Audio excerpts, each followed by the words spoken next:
तो दोस्तों, आज की इस वीडियो से हम लोग वर्ल्ड मैप को समझने की कोशिश करेंगे। यानी कि आज हम विश्व के नक्शे की कुछ एक ज़रूरी चीज़ों को जानेंगे, जिसमें महाद्वीप होंगे, महासागर होंगे, अन्य सागर होंगे और साथ ही साथ तीन महत्वपूर्ण चीज़ें होंगी, जिसको आप कहते हो अक्षांश यानी कि लैटिट्यूड, देशांतर यानी कि लॉन्जिट्यूड और गोलार्ध यानी कि हेमिस्फीयर के बारे में।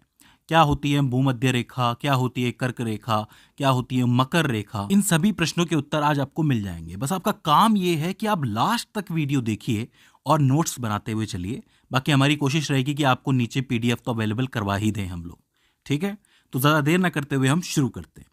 तो सबसे पहले आपके सामने ये मैप आपको नज़र आ रहा है, ये नक्शा आपको नज़र आ रहा है। देखिए, सबसे पहले आप पानी को छोड़ दीजिए और ज़मीन वाले एरिया को पकड़िए। अगर मैं आपसे कहूँ कि आप ज़मीन वाले एरिया को पहचान सकते हैं, तो आपकी नज़र सबसे पहले हमारे इंडिया पे पड़ेगी। लेकिन फ़िलहाल हम इंडिया की बात नहीं कर रहे हैं। इंडिया तो एक है ही चीज़, लेकिन हम फ़िलहाल द्वीपों की बात कर रहे हैं और उसमें भी महाद्वीपों की बात कर रहे हैं। देखिए, होता क्या है ना, द्वीप छोटा सा हो सकता है, लेकिन महाद्वीप बहुत बड़ा होता है। एक महाद्वीप में कई सारे देश आ सकते हैं, कई सारी कंट्रीज़ आ सकती हैं। तो हमारी पूरी दुनिया में मेनली 7 महाद्वीप हैं। अच्छा, मैं आपसे पूछूं कि आप किन किन को पहचान सकते हो, तो आपका जवाब सबसे पहले तो एशिया होगा। सीधी सी बात है, अब हम हमारे घर से शुरुआत करेंगे तो एशिया आपको नज़र आ जाएगा। सबसे अलग हमें पता है कि ऑस्ट्रेलिया होता है, तो आप ऑस्ट्रेलिया को भी पहचान लोगे।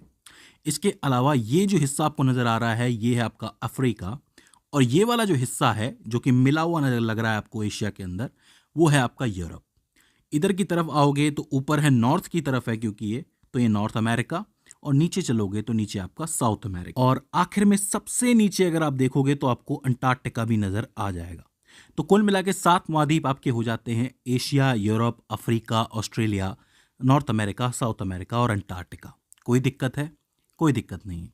अब देखो, क्षेत्रफल के लिहाज से कौन सबसे बड़ा है और कौन सबसे छोटा है, ये बात हमें जाननी है। तो साफ साफ नजर आ रहा है कि सबसे बड़ा तो एशिया है, उसके बाद आपका अफ्रीका है, उसके बाद नॉर्थ अमेरिका है, उसके बाद साउथ अमेरिका है, इसके बाद आपका अंटार्कटिका है, उसके बाद 2 बचते हैं, एक यूरोप है, एक ऑस्ट्रेलिया है। कौन सा बड़ा होगा? यूरोप ही होगा। वो इसलिए क्योंकि यूरोप के अंदर बहुत सारे देश हैं, और लास्ट में आपका ऑस्ट्रेलिया बचता है। तो क्षेत्रफल के लिहाज से सीधे सीधे पहचाना जा सकता है कि कौन सा बड़ा है और कौन सा छोटा है। पूछ लिया जाता है, ये सवाल बनता है मेनली बहुत बार। इसके बाद पूछा जाएगा कि पॉपुलेशन के हिसाब से, यानी कि जनसंख्या के हिसाब से, कौन सा द्वीप सबसे बड़ा है, कौन सा सबसे छोटा है। तो अब भारत और चाइना जिस द्वीप के अंदर हैं, तो ऑब्वियसली उसी द्वीप की जो पॉपुलेशन है, जनसंख्या है, वो सबसे ज़्यादा होगी। तो एशिया नंबर 1 पे आता है। दूसरे में अफ्रीका आएगा, सीधी सी बात है, क्योंकि अफ्रीका में भी जनसंख्या बहुत है, बहुत सारे देश हैं वहाँ पे। यूरोप आएगा इसके बाद, क्योंकि यूरोप में बहुत सी कंट्रीज़ हैं। इसके बाद नॉर्थ अमेरिका, फिर साउथ अमेरिका, उसके बाद ऑस्ट्रेलिया, और सबसे लास्ट में अंटार्कटिका। ऑब्वियसली बात है, वहाँ पे बहुत बर्फ है, इसलिए बहुत कम लोग रहते हैं। तो जनसंख्या के हिसाब से सबसे बड़ा एशिया हो जाता है और सबसे छोटा अंटार्कटिका हो जाता है। तो इसको पहचानना मुश्किल नहीं है। तो पहली 2 चीजें आपको याद रखनी है: क्षेत्रफल के लिहाज से बड़ा कौन है, छोटा कौन है, और जनसंख्या के हिसाब से छोटा कौन है, बड़ा कौन है। ठीक है, अब देखो, ये तो महाद्वीप हो जाते हैं, लेकिन इन्हीं से जुड़े हुए 2-3 नाम और आपको सुनने को मिलते हैं। पहला है ग्रीनलैंड। ये जो एरिया आपको नजर आ रहा है, ये अलग से एरिया बचता है, तो ये ग्रीनलैंड का एरिया है। आता ये नॉर्थ अमेरिका के अंदर ही है, लेकिन हम लोग इसको ग्रीनलैंड कहते हैं क्योंकि ये जगह ही ग्रीनलैंड है। इसके बाद आती है यूरेशिया। अब यूरेशिया 2 शब्दों से मिलकर बनी है, एक है यूरोप और एक है एशिया। ये जो आपको बीच में दिख रहा है ना, लाइन जो दिख रही है, इसको आप कहते हो यूरान माउंटेन्स, यानी कि यूरान के जो पहाड़ हैं वो यूरोप को और एशिया को अलग अलग करते हैं। क्योंकि यूरोप और एशिया के बीच में कोई बहुत बड़ा समुद्र तो है नहीं, तो इसीलिए ये आपस में मिलकर यूरेशिया बनाते हैं। Europe plus Asia, Eurasia. तो अगर आपसे कोई यूरेशिया कहे तो आप यूरोप और एशिया दोनों को कंबाइन करके बताओगे। तीसरा शब्द आता है ओशेनिया। देखिए, ऑस्ट्रेलिया तो आप जानते हैं, ऑस्ट्रेलिया एक महाद्वीप है, लेकिन ऑस्ट्रेलिया के आसपास भी बहुत सारे द्वीप हैं, आप लोग देख सकते हो। जब आप इस पूरे को मिलाओगे तब बनेगा आपका ओशेनिया। क्योंकि ये थोड़ा सा अलग भी है, दुनिया से थोड़ा सा अलग दिखता भी है, तो इस पूरी जगह को ओशेनिया कहा जाता है। तो 3 वर्ड्स हो जाते हैं, एक ग्रीनलैंड हो जाता है, एक यूरेशिया हो जाता है, और एक ओशेनिया हो जाता है। तो आपको बिल्कुल भी कंफ्यूज नहीं होना है। तो ये तो आपकी महाद्वीपों की बात हो जाती है। अब हम बात करते हैं महासागरों के बारे में। तो कितने महासागर हैं हमारे पास? 5 महासागर हैं। देखो, पहले तो महासागर और सागर के अंदर फर्क समझ लो। महासागर का मतलब ये होता है कि एक महासागर में कितना पानी है, मतलब कितनी क्वांटिटी है वाटर की, कितना वॉल्यूम है, कितना आयतन है। जैसे कि आपके सामने दो डब्बे रखे हुए हैं, एक छोटा है एक बड़ा है, तो किसका आयतन ज़्यादा है? बड़े वाले का है, क्योंकि इसमें ज़्यादा वाटर आ सकता है, ज़्यादा पानी आ सकता है। इसी तरीके से एक महासागर और सागर में फ़र्क ये होता है कि एक महासागर में बहुत सारा पानी होता है बजाय कि एक सागर के। तो इसका मतलब महासागर 5 ही है हमारे पास। कौन कौन से हैं? दो का नाम आपके दिमाग में सबसे पहले आ गया होगा। एक है प्रशांत महासागर, जो आपको दिखता है पूरा का पूरा फैला हुआ है। एक है हिंद महासागर। सीधी सी बात है, अपने घर की चीज़ तो पहले याद आती है सबको, ठीक है। तीसरा आता है आपका अटलांटिक महासागर, जो कि यहाँ से या इस पूरे एरिया के बीच में आपको नजर आ रहा होगा, जो पूरा का पूरा होता है। चौथा है आपका अंटार्कटिक महासागर, जो कि अंटार्कटिका के आसपास होता है, अंटार्कटिक सर्कल के अंदर होता है। अभी मैं बताऊंगा कि वो अंटार्कटिक सर्कल कैसे जानते हैं हम लोग। और एक ऊपर की तरफ आता है आपका आर्कटिक महासागर, ठीक है। तो आपके 5 महासागर हो गए, प्रशांत, हिंद, अटलांटिक, अंटार्कटिक और आर्कटिक। अब यहाँ पे आपको एक चीज याद रखनी है, जो मैंने अंटार्कटिक आपको बताया है, इसको दक्षिणी महासागर भी कहा जाता है। मेनली दक्षिणी महासागर बिल्कुल सही वर्ड है इसके लिए, लेकिन चूंकि इसको अंटार्कटिका से जोड़ा गया है, इसलिए मैं इसको अंटार्कटिक महासागर कह रहा हूँ, ठीक है। लेकिन आप इसको दक्षिणी महासागर कह सकते हो। तो अब यहाँ पे आपके दो तरीके के सवाल बनते हैं कि कौन सा महासागर क्षेत्रफल में ज्यादा है, आयतन में ज्यादा है और गहराई में ज्यादा है।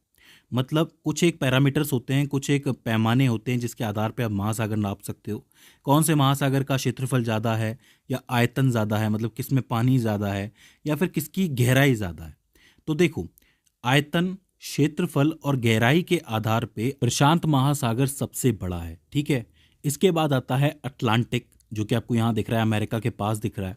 इसके बाद आता है हिंद महासागर, फिर आता है दक्षिणी महासागर यानी कि अंटार्कटिक, और सबसे लास्ट में आता है आर्कटिक। तो ये जो आपको क्रम दिख रहा है ना, इस क्रम से आप ये बता सकते हो कि सबसे बड़ा महासागर कौन सा है, सबसे गहरा महासागर कौन सा है, ठीक है। इस क्रम से सवाल बनता है, तो आपको ये याद रखना है। इसके बाद एक और सवाल बनता है।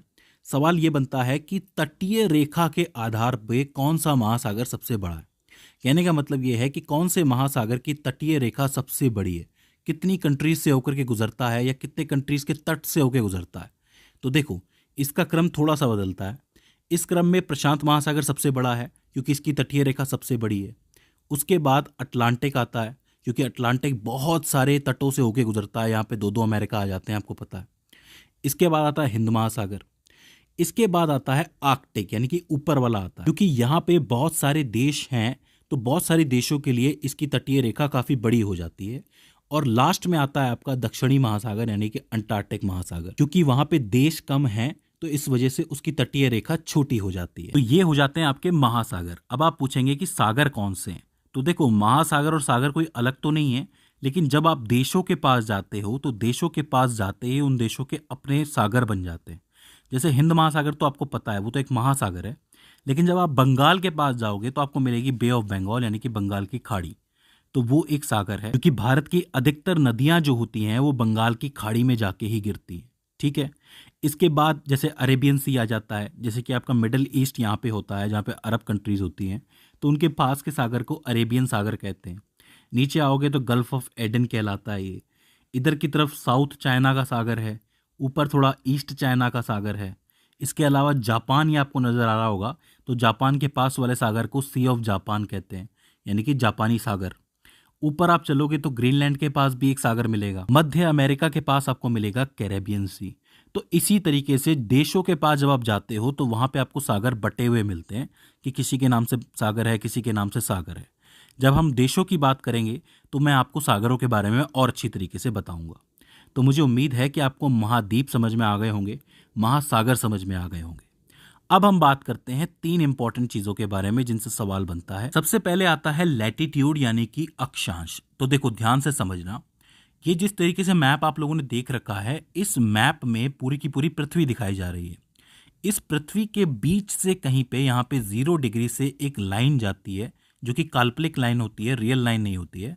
ये काल्पनिक लाइन आगे जाके इसी पॉइंट से जाके मिलती है, क्योंकि धरती गोल है। जब आप पूरे इस नक्शे को गोल कर दोगे तो ये आपस में मिल जाएगी। ये लाइन धरती को 2 बराबर हिस्सों में बांटती है। ऊपर की तरफ होता है उत्तरी गोलार्ध, यानी कि नॉर्दर्न हेमिस्फीयर, और नीचे की तरफ होता है दक्षिणी गोलार्ध, यानी कि सदर्न हेमिस्फीयर। और इस रेखा को आप लोग कहते हो इक्वेटर, यानी कि आपकी भूमध्य रेखा। और यहीं से शुरू होते हैं आपके अक्षांश यानी कि लैटिट्यूड। भूमध्य रेखा एक लैटिट्यूड की लाइन है। इसी के समानांतर जब आप ऊपर चलेंगे 10 डिग्री, 20 डिग्री, 30 डिग्री, 40 डिग्री, तो ये लाइंस खिंचती चली जाएंगी। ठीक है, बिल्कुल समानांतर लाइन होती है ये। तो ये जो लैटिट्यूड है ये आपका उत्तर की तरफ जा रहा है। ये सब लैटिट्यूड की लाइन है। जब आप नीचे की तरफ यानी कि दक्षिणी गोलार्ध में ऐसी ही लाइनें खींचोगे साउथ की तरफ, तो ये दक्षिणी गोलार्ध का लैटिट्यूड या फिर अक्षांश कहलाएंगे। देखो, बिल्कुल भी कंफ्यूज नहीं होना है। दुनिया को दो बराबर हेमिस्फीयर में गोलार्धों में काटती है एक लाइन, जिसको आप कहते हो भूमध्य रेखा। बहुत जरूरी रेखा है, पूछा जाता है। और उसी भूमध्य रेखा के समानांतर जब ऊपर तक मतलब पोल्स तक, जहाँ पे आपके ध्रुव होते हैं, वहां तक आप लाइन खींचते हुए जाओगे तो वो सारे अक्षांश होंगे, लैटिट्यूड होंगे। अब यहाँ पे ध्यान देने वाली बात यह है कि दो लैटिट्यूड बहुत इंपॉर्टेंट होते हैं हमारे लिए। एक होता है 23.5 डिग्री उत्तर की तरफ और एक होता है 23.5 डिग्री दक्षिण की तरफ। 23.5 डिग्री उत्तर की तरफ आपका आता है कर्क रेखा यानी कि ट्रॉपिक ऑफ कैंसर, और 23.5 डिग्री साउथ की तरफ आपका आता है मकर रेखा यानी कि ट्रॉपिक ऑफ कैप्रिकॉर्न। अब आप पूछ सकते हैं कि इनमें ऐसी क्या खास बात है। तो देखो, अब थोड़ा सा जाते हैं धरती से बाहर। धरती एक टिल्ट पे यानी कि एक झुकाव पे झुकी हुई है, आपको तो पता है 23.5 डिग्री के झुकाव पे है धरती सूरज के साथ। तो क्या होता है कि दिसंबर के टाइम पे ट्रॉपिक ऑफ कैप्रिकॉर्न जो होती है वो आपके सूर्य के सामने होती है। ठीक है, आप लोग देख सकते हो बिल्कुल सामने है। वहीं 6 महीने के बाद क्या होता है, मतलब जून के टाइम पे क्या होता है कि जो कर्क रेखा होती है वो बिल्कुल सूर्य के सामने होती है। अब यहाँ पे आप देख सकते हो कि दिसंबर के टाइम पे जो नॉर्दर्न पार्ट होता है वो सन से थोड़ा सा दूर हो जाता है और सदर्न पार्ट सन के थोड़ा सा पास चला जाता है।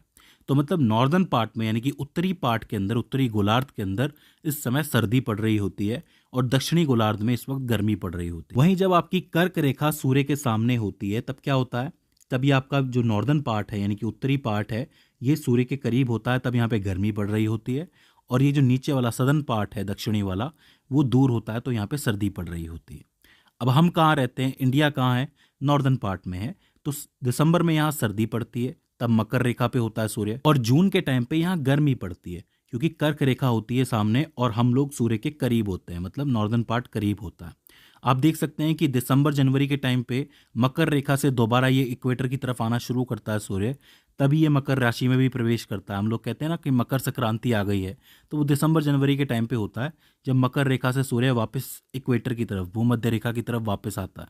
हालांकि सूर्य कहीं नहीं जाता, हम ही घूम रहे होते हैं, धरती ही घूम रही होती है। इसके बारे में और भी अच्छी तरीके से आप समझ सकते हैं, इस वीडियो के अंदर मैंने बना रखी है। इस वीडियो में मैंने मौसम के बारे में बताया है कि मौसम कैसे बदलते हैं। ठीक है, तो आपके 3 अक्षांश हो गए, एक आपकी भूमध्य रेखा हो गई, एक कर्क रेखा हो गई, एक मकर रेखा हो गई। इसके अलावा 2 और अक्षांश होते हैं जो ऊपर की तरफ होते हैं 66.5 डिग्री पे। एक होता है ऊपर की तरफ नॉर्थ में, एक होता है साउथ में नीचे की तरफ। जो नॉर्थ में पार्ट होता है इससे ऊपर ऊपर के एरिया को आप कहते हो आर्कटिक सर्कल। ठीक है, याद रहेगा, 66.5 डिग्री जो होता है उससे ऊपर के एरिया को आर्कटिक सर्कल कहते हैं। वहीं नीचे की तरफ क्या होता है कि ये 66.5 डिग्री साउथ में ये जो नीचे वाला हिस्सा है ये अंटार्कटिक सर्कल कहलाता है। ऊपर वाला आर्कटिक सर्कल, ये अंटार्कटिक सर्कल। तो आपको लैटिट्यूड समझ में आ गया, अक्षांश समझ में आ गया। इसके बाद हम लोग बात करते हैं लॉन्गिट्यूड की। अब देखो, लॉन्गिट्यूड में क्या होता है कि जो आपका उत्तरी ध्रुव होता है यानी कि नॉर्थ पोल और दक्षिणी ध्रुव होता है यानी कि साउथ पोल, ये दोनों आपस में जुड़ते हैं। जैसे कि भूमध्य रेखा में क्या होता है कि यहाँ से यहाँ तक लाइन जाती है, इसी तरीके से ये ध्रुव होते हैं ऊपर नीचे वाले, ये आपस में जुड़ते हैं। ये भी एक काल्पनिक रेखा होती है। इसको आप कह सकते हो कि ये धरती की धुरी होती है। धुरी मतलब जैसे ये धरती है, धरती के बीच से एक लाइन गुजर रही है, काल्पनिक लाइन, इसको धुरी कहा जा सकता है। इसको आप लोग कहते हो लॉन्गिट्यूड। ये जो लॉन्गिट्यूड की लाइन होती है ये पूरी धरती को 2 दूसरे गोलार्धों में बांटती है। एक होता है आपका पश्चिमी गोलार्ध यानी कि वेस्टर्न गोलार्ध यानी कि वेस्टर्न हेमिस्फीयर, और एक होता है आपका पूर्वी गोलार्ध यानी कि ईस्टर्न हेमिस्फीयर। आपने वेस्टर्न वर्ल्ड, ईस्टर्न वर्ल्ड के बारे में सुना होगा ना कि वेस्टर्न परंपरा है, पश्चिम की परंपरा है। तो पश्चिम में कौन से देश आते हैं, ये वाले देश आते हैं, यूरोप आता है पूरा का पूरा। और पूर्व में कौन से देश आते हैं, ये एशिया की जितनी भी कंट्रीज हैं वो सारी आती हैं। इसलिए हम लोग कहते हैं ना पश्चिमी परंपराएं अपना रहे हैं ये लोग, तो मतलब वहाँ की परंपराएं अपनाई जा रही हैं। तो इसी से ये बात पता चलती है। ये जो लाइन आपको दिख रही है, ये लॉन्गिट्यूड की लाइन जो बीच वाली होती है, इसको आप प्रधान मध्याय कहते हो। इंग्लिश में बोले तो प्राइम मेरिडियन कहा जाता है इसको, ठीक है। तो प्राइम मेरिडियन हो जाती है ये लाइन और इक्वेटर हो जाती है ये लाइन। अब देखो, जैसे भूमध्य रेखा के आसपास लाइनें बनी हुई हैं जो कि लैटिट्यूड कहलाती है, अक्षांश कहलाती हैं, इसी तरीके से इस प्राइम मेरिडियन के आसपास भी इस तरीके से लाइनें बनी हुई होती हैं। ये समानांतर नहीं होती हैं, लेकिन ये कर्वेचर में होती है, घुमाव में होती है। इस तरीके से आप देख सकते हो। इन लाइनों को आप क्या कहते हो? लॉन्गिट्यूड की लाइन है। इन लॉन्गिट्यूड की लाइनों का इस्तेमाल जब प्लेन उड़ते हैं ना हवा में, तो वो भी करते हैं। जब आप थोड़ा सा गहराई में जाओगे पढ़ने में इसके लिए, तब आपको ज़्यादा समझ में आ जाएगा। तो अब आपको अक्षांश यानी कि लैटिट्यूड समझ में आ गया, जो आपका देशांतर है यानी कि लॉन्गिट्यूड समझ में आ गया, ठीक है। और जो आपके गोलार्ध होते हैं, हेमिस्फीयर हैं, वो भी समझ में आ गए। एक गोलार्ध होता है जो आपका ऊपर की तरफ होता है यानी कि उत्तरी गोलार्ध, एक दक्षिणी गोलार्ध, एक होता है आपका ईस्टर्न यानी कि पूर्वी गोलार्ध, और एक होता है वेस्टर्न यानी कि पश्चिमी गोलार्ध। अब देखो, ये जो आपकी दोनों रेखाएं हैं, एक है आपकी भूमध्य रेखा और एक है आपका प्रधान मध्याय। ये दोनों आपस में कहीं ना कहीं तो मिलती होंगी ना, मतलब इनका इंटरसेक्शन तो कहीं होता होगा, क्रॉस जिसको आप कहते हो। तो वो जगह कौन सी है, उसके बारे में पूछा जाता है। तो देखो, अफ्रीका जो महाद्वीप है उसके पास सागर में ही एक जगह है जिसको आप कहते हो गल्फ ऑफ गिनी। अफ्रीका के पास है ये जगह गल्फ ऑफ गिनी। वहां पे ये दोनों लाइनें इंटरसेक्ट करती हैं, मतलब क्रॉस करती हैं। तो गल्फ ऑफ गिनी में ये दोनों रेखाएं आपस में मिलती हैं। आप जवाब दे सकते हो। तो दोस्तों, मुझे उम्मीद है कि आपको महाद्वीप समझ में आए होंगे, महासागर समझ में आए होंगे, उनसे जुड़ी हुई बातें समझ में आई होंगी, और अक्षांश यानी कि लैटिट्यूड, लॉन्गिट्यूड, और जो आपका हेमिस्फीयर है, गोलार्ध है, वो समझ में आया होगा। अब अगली वर्ल्ड मैप की वीडियो में हम लोग देशों की बात करेंगे।